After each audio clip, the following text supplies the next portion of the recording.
Abbé Loya, histoire d'un martyr oublié. Bonsoir à toutes et à tous. Je suis honoré de vous retrouver nombreux encore aujourd'hui pour ce 4e épisode de votre podcast On ne cesse pas d'apprendre. Je vous invite aujourd'hui à plonger dans l'histoire de l'un des figures marquantes de l'indépendance de notre pays, l'abbé Loya. Découvrons ensemble qui il était, ce qu'il a accompli pour la nation, ainsi que les circonstances tragiques de sa mort. À l'approche de l'indépendance de la RD Congo, alors que le peuple congolais rêvait de liberté et de dignité, certains hommes choisirent de risquer leur vie pour défendre cette cause. Parmi eux se trouvait l'abbé Jean Loya, prêtre catholique, intellectuel engagé et militant nationaliste dont le nom demeure aujourd'hui encore trop souvent absent dans de grands récits de l'histoire congolaise. Pourtant, son courage, son patriotisme et son engagement firent de lui l'un des artisans les plus déterminés de l'émancipation du Congo. Il meurt dans un accident de circulation suspect, considéré par beaucoup comme un assassinat politique.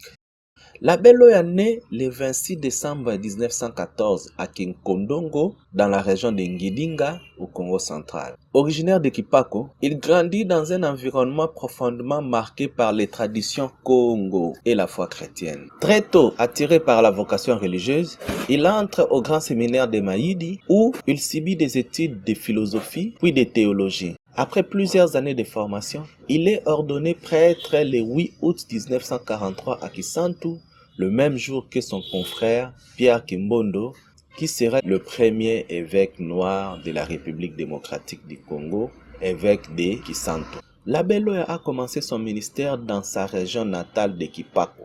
Là, il se distingue rapidement par son esprit de paix et de réconciliation. À une époque où les tensions entre catholiques et protestants divisaient profondément certaines communautés, Jean Loya a réussi l'exploit de rapprocher les deux camps, faisant de la fraternité chrétienne une réalité concrète. Plus tard, il poursuit sa mission à Kisantu avant d'être appelé à Léopoldville, futur Kinshasa. Dans la capitale Kinshasa, l'abbé Loya devient une personnalité influente. En 1948, il est nommé membre du conseil des provinces de Léopoldville, succédant à l'abbé Stefano Kaoze, premier prêtre congolais ordonné en 1919. Cette nomination marque déjà la reconnaissance de son intelligence ainsi que de son leadership. En 1956, il devient vicaire à la paroisse Sainte-Marie à Saint-Jean, dans la commune de Lingwala. Puis en mai 1959, il est nommé curé de la paroisse Saint-Pidis à Nguéringiri. Mais l'abbé Loya n'est pas un simple homme d'église. Derrière la soutane se cache un patriote convaincu que le peuple congolais mérite de vivre libre. Sa devise, soyons nous-mêmes, résume toute sa pensée. Le Congo devrait retrouver sa dignité, sa culture et son indépendance sans attendre. Ces sermons passionnés attirent des foules immenses. À l'église Saint-Pédise, par exemple, il dénonce ouvertement les humiliations et les injustices du système colonial belge. Son courage impressionne autant qu'il inquiète les autorités. On rapporte qu'il ne supportait pas de voir des Congolais transporter des Européens en chipouille comme des serviteurs. Lorsqu'il croisait une telle scène, il demandait aux Blancs de descendre et de continuer sa route à pied comme tout le monde. Ces gestes symboliques mais puissants faisaient de lui une figure redoutée du pouvoir colonial. Très vite, l'abbé Loya a rejoint les rangs de la BACO, l'association des Bakongo. À l'origine, simple organisation culturelle destinée à préserver la langue et les traditions Congo. La BACO devient progressivement un véritable mouvement politique réclamant l'indépendance immédiate du Congo. Avec le père Henri Matota et d'autres intellectuels, l'abbé Loya participe activement à cette transformation aux côtés de Raphaël Bachikama. Il devient alors l'une des principales têtes pensantes du mouvement. Sa proximité avec Joseph Kasavubu, président de la BACO, et futur président du Congo indépendant, renforce encore son influence. Les deux hommes partagent une même vision, celle d'un Congo libre, souverain et respecté. Tandis que Kasavubu incarne la voie politique du mouvement, Loya, lui, apporte une dimension morale et spirituelle. Le prêtre devient alors l'aumônier des intellectuels congolais et des militants de la BACO. Les événements du 4 janvier 1959 vont définitivement inscrire son nom dans l'histoire.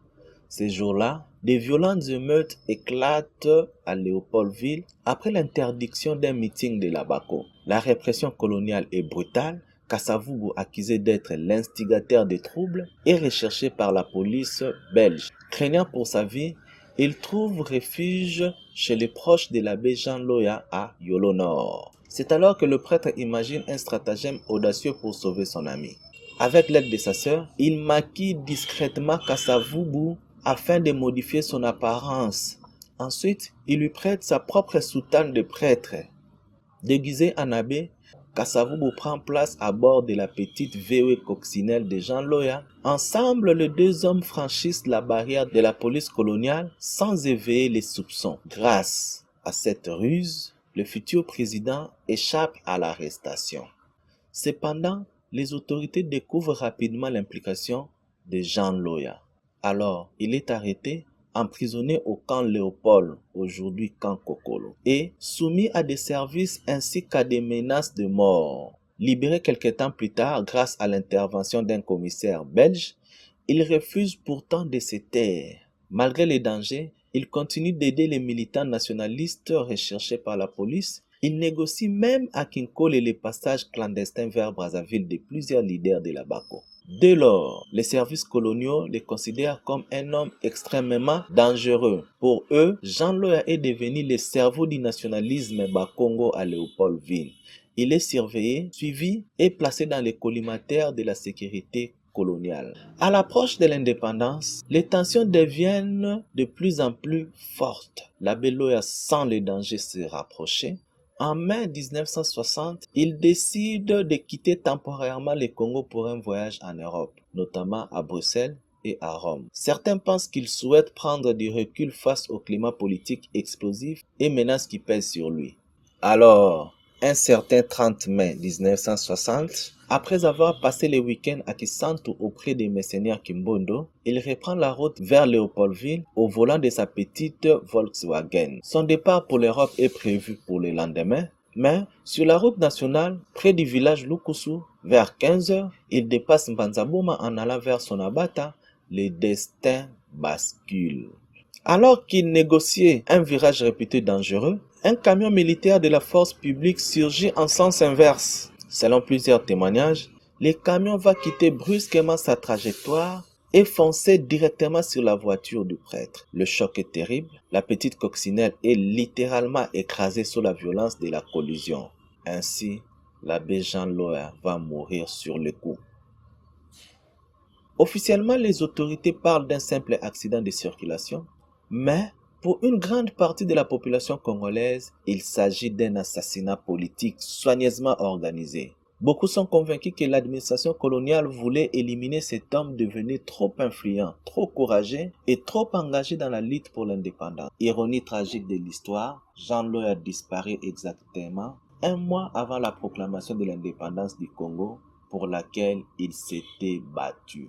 Sa mort bouleverse profondément les nationalistes congolais. Pour beaucoup, il devient un martyr de la liberté, un homme qui a payé de sa vie son patriotisme et sa foi en l'avenir du Congo. Malgré les années, la mémoire de l'abbé Jean Loya continue de vivre. À Kinshasa, une école secondaire d'Engirengi porte son nom, tout comme une avenue de la commune de Bumbu. Le 30 mai 2011, 51 ans jour pour jour après sa disparition, une stèle est érigée à Lukusu, exactement à l'endroit où il trouva la mort. Ce monument inauguré par les autorités provinciales du Congo central, sous les règnes du gouverneur Mbachimbacha, va rendre hommage à ce digne fils du pays qui s'est battu aux côtés de Kasavubu pour l'indépendance du Congo. Mais l'ONG Solidarité Lukaya, pour qui le défunt prêtre est un martyr de l'indépendance, mieux un héros national, ne cesse de se battre pour qu'un véritable monument lui soit construit à cet emplacement. L'abbé Loya ne fut pas seulement un prêtre et un militant politique, il était aussi de culture et d'écriture. Dès les années 1940, il publie plusieurs ouvrages en kikongo et en français. Son premier livre, Tia Itemuka, pays de Renaissance, paraît en 1943 à Kisantu. À partir de 1945, ses réflexions apparaissent dans Tribune Libre et La Voix du Congolais, deux journaux basés à Léopoldville. En 1955, Il publie un recueil de contes intitulé Bimpa Bimantie Siye Mango, le conte de la gazelle et du léopard, témoignant de son attachement à la culture Congo et à la transmission des traditions africaines. Aujourd'hui encore, l'abbé Loya reste l'image d'un homme exceptionnel, un prêtre qui osa défier le colonialisme, un intellectuel qui éveilla les consciences et un patriote qui choisit le peuple plutôt que le silence. Son histoire rappelle que l'indépendance du Congo ne fut pas seulement l'œuvre de politiciens, mais aussi celle d'hommes de foi, d'intellectuels et de militants anonymes qui sacrifièrent leur vie pour la liberté de leur nation. Chers auditeurs, c'était un vrai plaisir de vous savoir nombreux à nous suivre encore aujourd'hui. Merci pour votre fidélité et votre enthousiasme. Je vous promets encore un prochain épisode plus captivant, toujours dans l'esprit de notre série « On ne cesse pas d'apprendre ». En attendant, abonnez-vous et partagez nos contenus sur Spotify, YouTube, Facebook et TikTok à partir de votre chaîne Congo Forever TV. Merci pour votre soutien. C'était là votre humble serviteur, le fils du soleil Mampa, Mopanzi Sango ya Tata Kimbango. Ciao, ciao, et surtout, continuez d'apprendre.